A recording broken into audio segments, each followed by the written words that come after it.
Eventually, the Gaming Commission convened and told Rosenthal to get out of the casino business.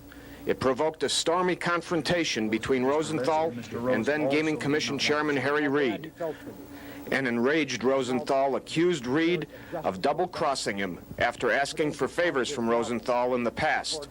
It was a confrontation that would earn Rosenthal the underworld nickname of Crazy, and it illustrated the arrogance that the Chicago mob boys displayed in what they viewed as their town, Las Vegas.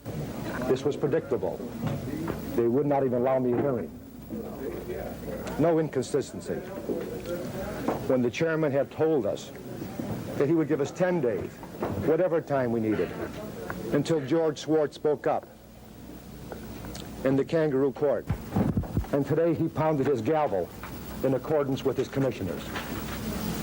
I call him a hypocrite and the fellow members of this commission to deny me a fair hearing. I'd like to answer that while we're here. Mr. Rosenthal is being very typical to this point. He's lying. The only time I've ever been in the Stardust Hotel was with Brian Greenspun long prior to my getting on the commission. And in fact, I rode in the same car with Mr. Brian Greenspun. And had lunch with me in the Stardust Hotel and Brian Greenspun. Is that a lie too? Well, Brian Greenspun and I ate in the Stardust Hotel. With Frank Rosenthal at the table. You were wandering around. Thank you. I'm sure. Right. But that's the only time I've ever met with Mr. Rosenthal, and his statement relative to this being a year ago is certainly untrue.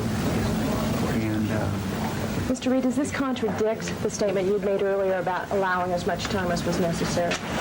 yeah, and I made the statement on the record. I think Mr. Goodman, on behalf of his client, should have been able to put on more evidence. But and he voted against it and I just now. conducted meetings. The chairman called me a liar. Asked the chairman if he had Jay Brown call me on behalf of him to prevent the Bob List story. Ask him if I'm lying now. Respond to that. Did he call my office and speak to Jay Brown? Am I lying again? I've stated to a number of people here in the press already that I contacted Jay Brown to seek my influence. About 7 days prior to the election, because I felt it was terrible for the state of Nevada for a story like that to break. I had been given the assurance that both Mr. List and Mr. Rose also did not want the story to run, and I felt that it best served the state of Nevada, and I think time will prove that to be the case. But he did contact Frank Rosenthal. Public officials to try to kill a news story? Pardon me? Do you think it's the proper place of public officials to attempt to kill a news story? No. Mr. Chairman, did you ask me, I'm asking you in a public forum here, did you ask me through Jay Brown to assist you in stopping the story that's now appeared? The answer is yes. Thank you very much for not calling me a liar.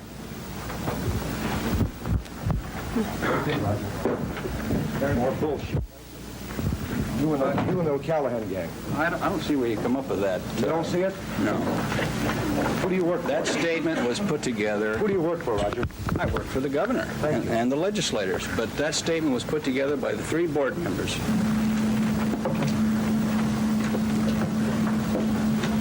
We're all so self-righteous. You did find out that Frank Rosenthal wasn't lying about Harry Reid asking me for a special favor.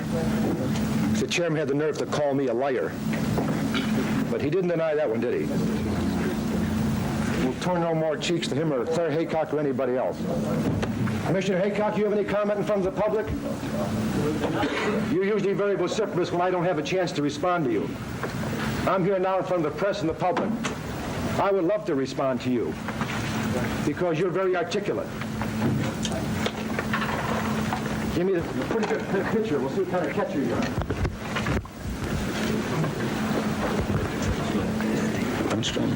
You're not playing solitaire with me. No, sir, you're not. Take a good look at me. We'll just stand up to the abuse of the state and the power structure as long as we can stand.